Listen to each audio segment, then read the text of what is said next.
Welcome to the Plain Talk Podcast. I'm your host, Rob Port. Normally, I would spend these opening moments of the show telling you about the guests coming up and then breaking into a monologue on the topics of the day. But today, we're going to skip the monologue because we've got two interviews. The first is with Chris Engelstad McGarry. She's a trustee of the Engelstad Foundation and a spokesman for the Engelstad family. They're concerned about the leadership at the University of North Dakota, of which they have been extremely generous benefactors over the years, millions upon millions of dollars for the Ralph Engelstad Arena, among other gifts to the university, scholarships, buildings, etc. So she had some very tough words for President Kennedy, saying essentially that they are going to all but stop their giving to the University of North Dakota until that institution gets a new president. She basically said President Kennedy should be fired. So stay tuned for that. And then after that, our weekly interview with Congressman Kelly Armstrong. He's fresh off his questioning of former President Trump attorney Michael Cohen, for which he got a lot of attention. We'll talk a little bit about that. We'll talk about a committee hearing he had this week on national emergencies. That's been much in the news with President Trump wanting to declare a national emergency to free up certain powers and fundings to build his border wall. And he also takes listener questions. So stay tuned for all that coming up right now.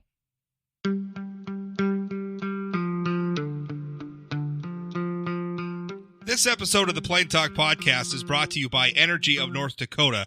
Oil and natural gas from North Dakota strengthens all of America. And through our abundance of talents, innovations, and technologies, energy responsibly produced here translates to worldwide economic stability.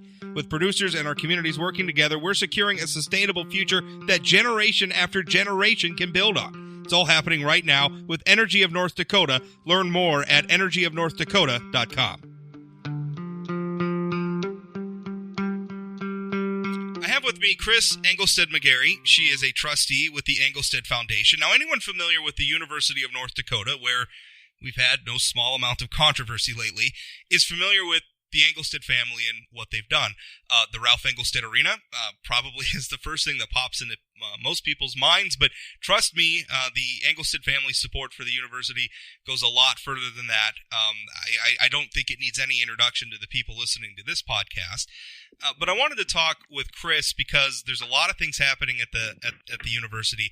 I am hearing, obviously there's some stories that I broke recently concerning UND President Mark Kennedy and some of his personnel decisions with his chief of staff. There's been problems with the law school finding a new dean. There's been conflict, frankly, with the Engelstad Foundation, and I'm even hearing from people who work in fundraising for UND that with President Kennedy there, they've been struggling a little bit to bring money in and to find donations. And I wanted, Chris, to talk to you as one of the most important. I mean, your family obviously is one of the most important supporters of the University of North Dakota, and talk with you and just get your feeling on this. How do you feel about everything that's been going on? Very confused.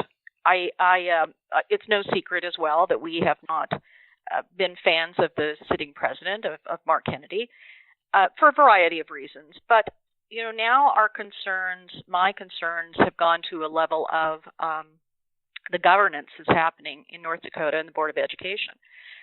They are his bosses. Somebody has to take responsibility for decisions that are being made where there are gaps. I mean, one of the primary jobs of a university president is fundraising.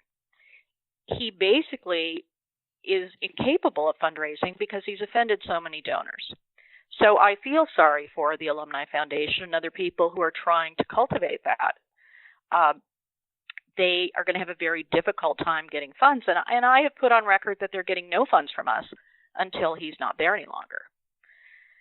The problem that I see as I was watching the articles come out this week isn't so much the fact that he has, left to go to another university and apply for a job. He has alienated donors. He's given pay raises to people and changed their job titles to suit him. It's that if this person has demonstrated this behavior over and over and over again, where are his bosses? Where is the Board of Education? Do they care about any students at all? Do they care about how difficult they make it for people on a university campus? Do they care about the people in Grand Forks or the state for that matter? Because their behavior and their reported words don't reflect that they are concerned one bit. It's business as usual. And that I find very confusing. What is it? I mean, obviously, you're a very... I want to ask you this question bluntly. Do you think President Kennedy should be fired? I mean, obviously, you just said that your family's not giving any more money until he's gone. That, to me, that means you think he ought to be fired. Well, you know what? I've hesitated about saying that before because I certainly think that he has been a really poor fit for the job and that he shouldn't be in the position he is. I was hoping that when it came time for contract renewal, it would just become a little more natural and that the contract would not get renewed. That would have been the easiest way to go about everything. But when I see, glowing reports, I wonder if they're looking at the same person that the rest of us are seeing. If your job is his boss and you are, at the end of the day, accountable for him, then what are they going to do about the situation? How does that get rectified? So, yeah. Well, I mean, the university can't be hurt any more than it's being hurt now anyway. Okay. Sometimes things have to happen, and you have to swallow your pride a bit and move on. So that's what you feel ought to happen. Conducive. You yeah, feel it's like not maybe conducive. It's just time to good, say, just time to say, move on to President Kennedy. Yes. Do you want to keep reporting on the newest thing that went wrong or the newest thing that happened? This shouldn't even be a focus for anybody. They should be talking about students and graduations and programs of excellence, not this. We have to get stuck in this minutia, and it's really just such a pity and such a waste of time. What do you think? I mean, obviously, you've talked about his. We've talked about some of the personnel decisions, some of the management style, and things that he's done at the University of North Dakota. I mean, let's roll back the clock. I mean, was there any time where you were hopeful about President Kennedy? When did things go sour with him in your mind? Oh, I think President Kennedy went wrong with us right out of the gate. I mean, I don't think we had a honeymoon period. It was pretty abrupt. It was pretty aggressive. What happened? I got the sense very quickly what he was about, with us at least. He didn't like the structure of the original gift from my dad and thought that it was, that in his words, it wasn't fair to the university. Now, mind you, not only will they have a completed asset that they haven't paid for, but they receive, there's money that's coming in every year for them that they also is just an added gift. So he wanted to redo the agreement, and he was going back to ground zero for everything. And I found it be so insulting and so presumptuous that he was coming in and he knew better, that, there just wasn't going to be a relationship. That's for sure. I mean, obviously that was an arrangement that had been in place for years and years prior to his coming in. What was his reasoning that he gave for all of a sudden wanting to rework something that by all outward appearances anyway, seemed to have been working? I think it was an arrogance. I don't know that you could really say that there was a real reason. There was an arrogance where he wanted to be the person in the center of this entire gift, and that he came in and saved something, and he retooled something that honestly wasn't broken to begin with. Generally, my experience is that when you receive a gift, you say thank you. You don't tell people how they weren't generous and how you want to redo it. That was an anomaly to me. Now, obviously, I just want to play devil's advocate here for a moment, because I think there are some people who would say, well, I mean, that obviously the Engelstads have been very, very, very generous with the University of North Dakota, but at the end of the day, President Kennedy's in charge of the school. It's a public school. It belongs to the state of North Dakota. Critics who might say that you're going too far, or that you're trying to micromanage things on campus or anything like that, what would you say to them? Well, I think that donors are very different now. And maybe the generation, I would say, of my mother, where a donor would write a check and give somebody a check and then walk away. I don't think that is the future for donors. It's not my generation. It's not my children's generation. I think donors feel they have a voice. They have a responsibility to make sure that their money is used thoughtfully. We're not just a bank, an ATM that's churning it out. So, I look at it on the flip side is that I'm willing to put my reputation on the line, besides our money, and a willingness to get involved in the process to make sure that things are done according to the agreement. Listen, I don't, the rest of what happens on the UND campus is really none of my business. But my interest started because there was a lot of talk from Kennedy about wanting to make it his business. And I couldn't understand that. We have another, several years to go, and nobody's had a complaint on the money they've received. It was only when he came in that all of a sudden there was something wrong with it. I have been hearing that, and obviously they're not sharing specifics with me, but people who are involved in the UND Foundation are telling me that there's been a real struggle to raise money, and you alluded to this too. Mm-hmm. What have you been hearing? I mean, obviously, you don't want to speak for other people, but I know this is an area you're deeply involved in. You're probably the number one donor to the. I haven't looked at the list. I'm assuming you are. Your foundation. So, what are you hearing though in this circle? People are very delicate with what they're saying to me. I only know, the people at the UND Alumni Foundation, and we haven't traded stories, but it wouldn't be a surprise to me. It's difficult to get donors. I mean, we are a major donor. But everybody's a major donor, right? So if you're going to leave them $100,000 or leave them some land or whatever that is, that's a lot to you, and that is a gift from the heart.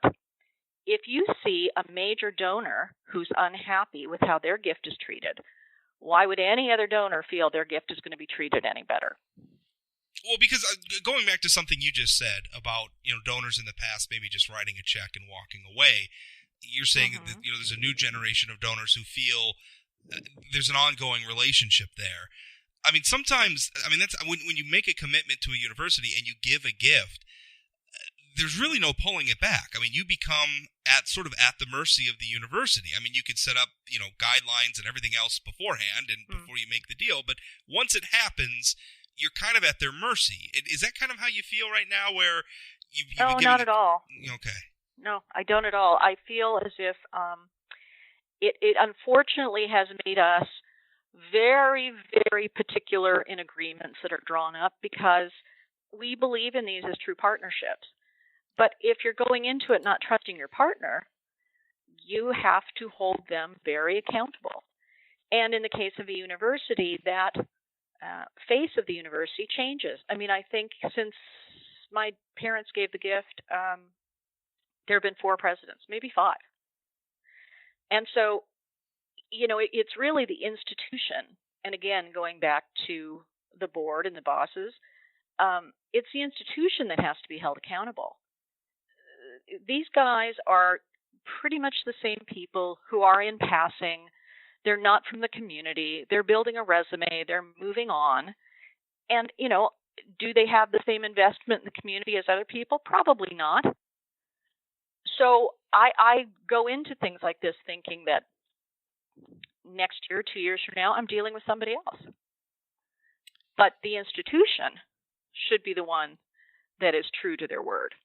And I think that's where your concern about all this. I mean, as I'm sitting here listening to you, I think that's where your concern lies is the institution, which is bigger than any single donor, bigger than any single administrator or governor or anybody else. I mean, yes. The University of North Dakota has been around for a long, long time, and I think everybody wants it to continue to thrive and be around and fulfill its mission for a long, long time going forward. And that's where I hear your concern is at, is for the institution. Yes. And absolutely, and long after, this president isn't there, long after I'm gone, I shouldn't, my children, the next generation shouldn't have to stay on watch to make sure everything is done correctly, because as soon as the primary donor, secondary donor are gone, then it's, a free-for-all. Like there is an agreement. I'm old-fashioned. I believe you agree on it, and you're true to your word. You shouldn't have to be on your toes and playing word games to figure out if it really fits into your agenda. You said earlier in the interview, he's getting no funds from us until somebody else is in there, referring to President Kennedy. Is that the first? I mean, is that the first time you've said that publicly? I mean, is that? I guess I haven't. I didn't notice. And what does that look like? I mean, what does that look like? Well, this is what it looks like. We have an arena we're really proud of. We have players who are students foremost, and we're proud of them. We will continue to support students. We will support them in scholarships. We will do those type of things because, again, at the end of the day, it's about the student. But, there's never been an end to the university coming to us and having a new building they want, this new building, that new building. Those things will not happen. It's just, why would I want to continue to partner with somebody that I think is untrustworthy? Well, that says a lot right there. Chris, I thank you for your time. Yep, thank you.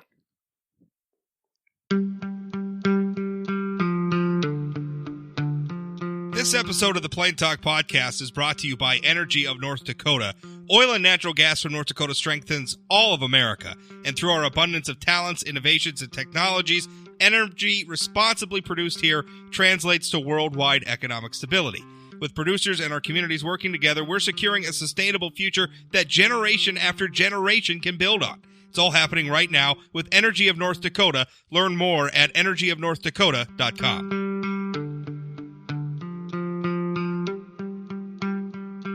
Congressman Kelly Armstrong joining me now, as he does every week, to take your questions. Remember, if you want to submit your questions ahead of time, whenever you're thinking about it, you're thinking, boy, I wonder what Congressman Armstrong thinks about this, where he's at on that. Pull out your smartphone, send an email to rob@sayanythingblog.com, or the day of, which is usually Thursdays. That's when we have it scheduled for. Sometimes it'll change.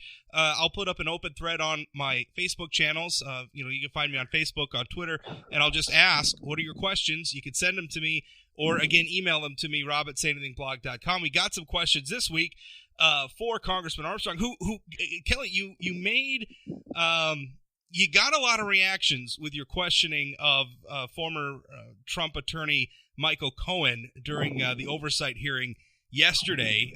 Tell us about that. I mean, you were tough on the guy.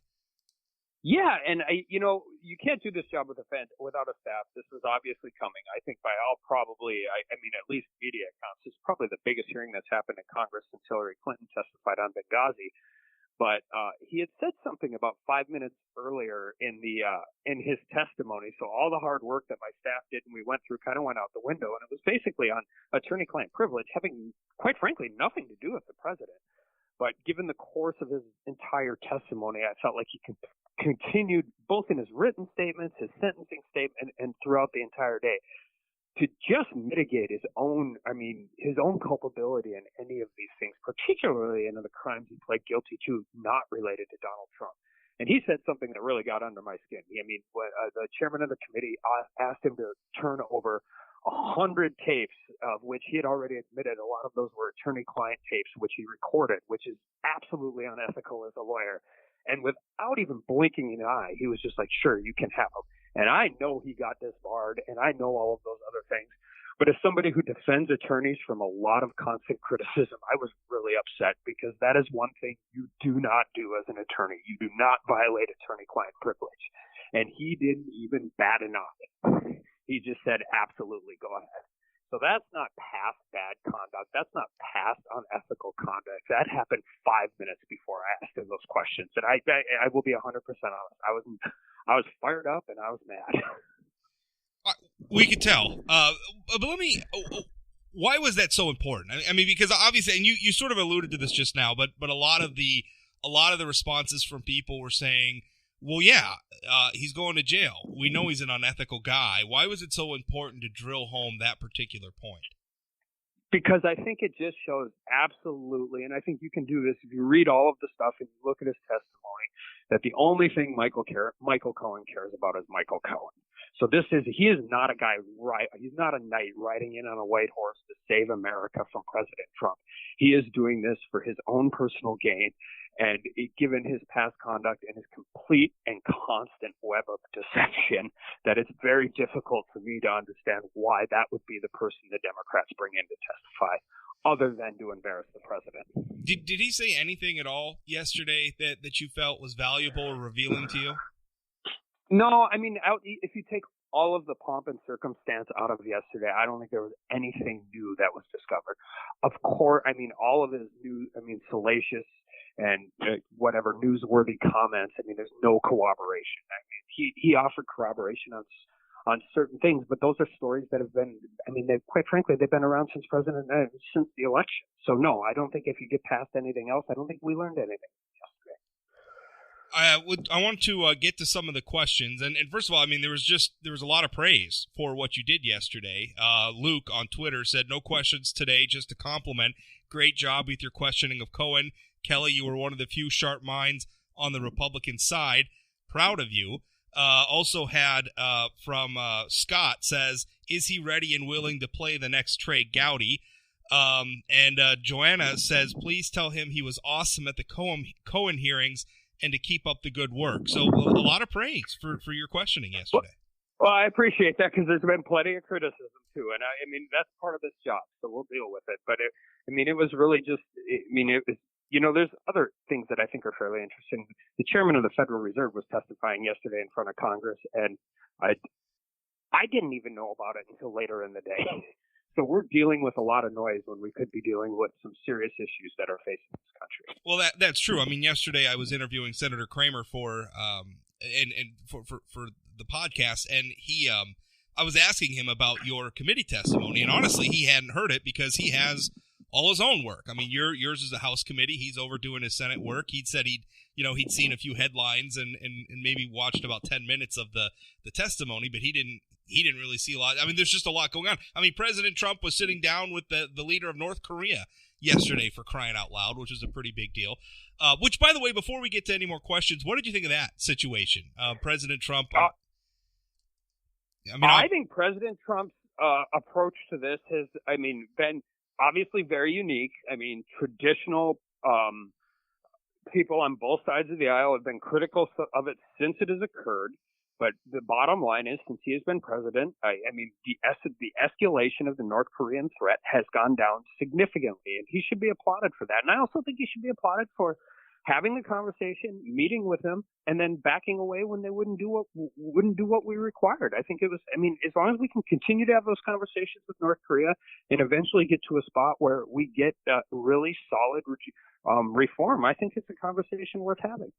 Prior to this election, we were talking about, a lot of security analysts had, we're 50-50 shot of being in a serious conflict with North Korea in the very near future. And I think that has de-escalated significantly, and that's good for everybody in the world, not just the United States. Jamie asks, if the evidence points to that direction, is he willing to vote to impeach this president? Not does he want to or thinks it should happen now, but is he open and willing at some point if the evidence proves it's warranted? If so, what would he require in order to impeach? Yeah, the answer is nobody in this country is ever above the law. But and so if there was true evidence of impeachable offenses, then yes. Whether it's this president, the next president, or a member of this body, or anywhere else, we need to hold ourselves as accountable as everybody. What that evidence is high crimes and treason always come to mind as the one that actually happens. But what that evidence is and what is being purported to be could often be two very different things. Val asks, already Kramer voted against the president pulling our troops out of Syria and elsewhere. I'm sick of being the world's policeman. Bring our troops home. Watch the movie Indivisible and you will see what these overseas conflicts are costing our military families. Will you back the president when he wants to bring the troops home? That depends solely on which particular conflict you're talking about. I think that obviously we cannot be, and this is another area where Congress has abdicated its responsibility quite a bit. I'm glad the president is saying we can't be involved in these never-ending conflicts, but I also think we have to always be cognizant of the fact that we deal with these issues over there so they don't come over here. Those are complicated questions, and they're individual to each particular conflict, and we will evaluate those on a case-by-case basis. Now, right before we started recording, you were telling me that you were in a committee hearing. In fact, we got delayed just a couple minutes because you were in a committee hearing talking about national emergencies. So what was going on there? Yeah, it's a subcommittee on judiciary and talking about the National Emergencies Act of 1976. And, obviously it's Congress, so a lot of it's partisan, but I think there are real conversations we should have about moving forward in Congress, bringing back some Article I authority into the congressional branch. And that's what the conversation is. And I think actually, when you talk about a lot of how this works, I think first I should be very clear. I think President Trump has really solid legal standing for what he has done. And I think as this proceeds through the courts, we will see that. When you're saying what he has done, you're talking about the border situation. Yes. And the reason for that is outside of how you feel about this, just from a purely legal standard, Congress has basically granted and this started, like I said, in 1976, unlimited authority to the president to do these things. So, and the courts are ill-suited. Courts are very good at determining constitutional issues between the executive branch and the legislative branch. What they're not designed well to do, nor should they, is dispute factual declarations between the legislative branch and the executive branch. So I think moving forward, we should pull back more of the authority to Congress. But I think under the law currently as it is, and like I said, I believe there's an emergency on the southern border, but that's kind of irrelevant to the legal case. I think he is on solid legal footing.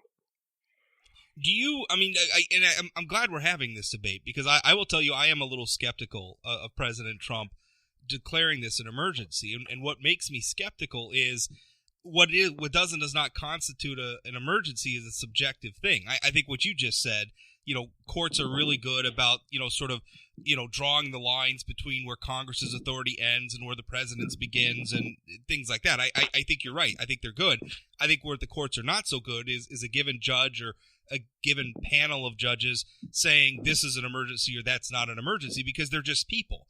And we can all look at the same set of facts and reach different conclusions. And so what I'm getting at here is what I'm very worried about is that if President Trump does this, because I do think, I know a lot of people are saying, well, previous presidents have declared national emergencies, and that's right, but I think this is a little bit of a unique situation where, the president himself has even said, I don't really have to do this, but I'm going to do it, basically because Congress isn't acting, and so he's going to declare an emergency so he can act.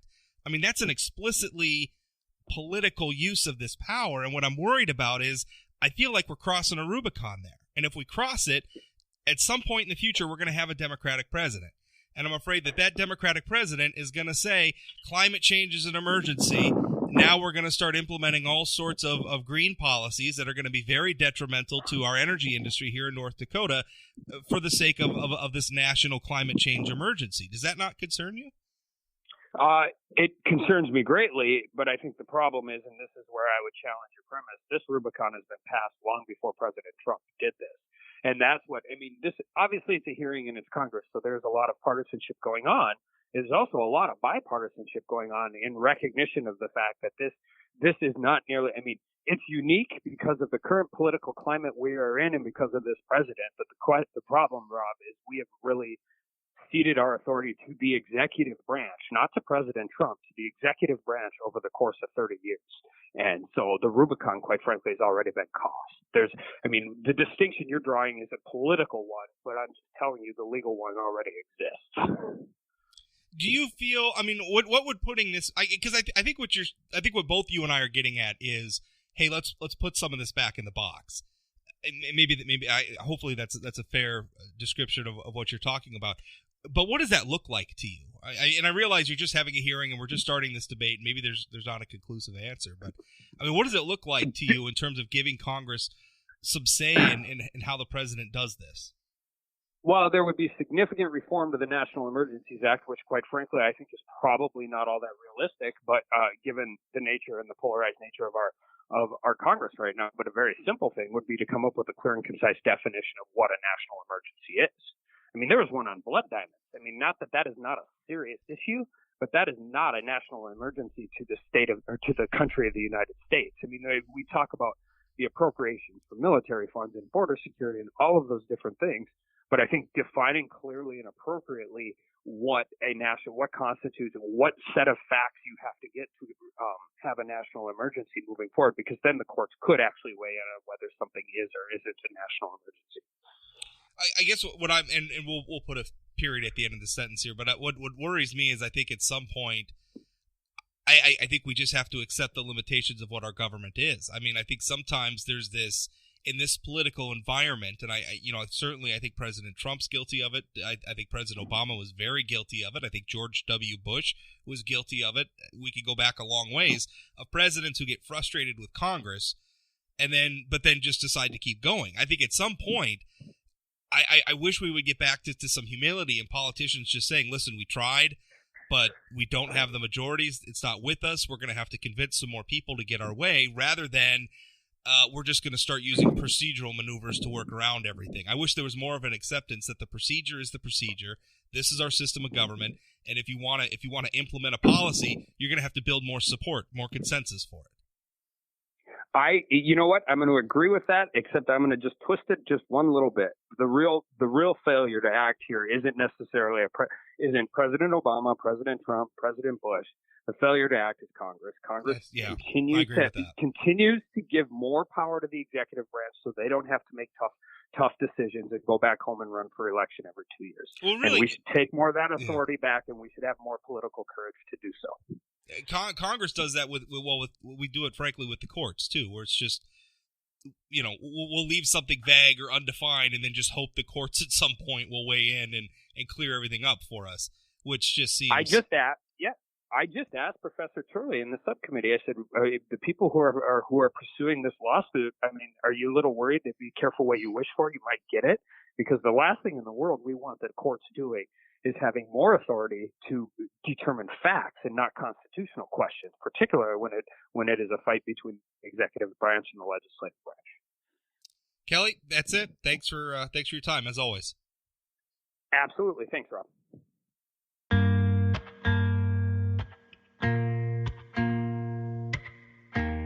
That's it for today's Plain Talk Podcast. Remember, new episodes come out Monday through Friday, right away in the morning. If you want to subscribe to the podcast, go to the podcasting platform of your choice, search for Plain Talk with Rob Port. You should be able to find it. If not, email me, rob@sayanythingblog.com. And by the way, you can use that email for just about anything. If you got feedback on the show, if you have questions for our weekly guest, Senator Kevin Cramer or Congressman Kelly Armstrong, you could submit those via there. Or if you just want to say hi, you can email me and say hi, because I like it when people say hi. Also, if you want to follow me on social media, I'm at Rob Port on Twitter, and at Say Anything Blog on Twitter is the feed of all the latest blog posts. And also, if you search for me or Say Anything Blog, you can find us on Facebook as well. And by the way, all new episodes of this podcast do get posted at sayanythingblog.com. So if you're not into having a podcasting app on your phone or your computer or what have you, you can just listen that way. Thanks for listening. We'll talk again.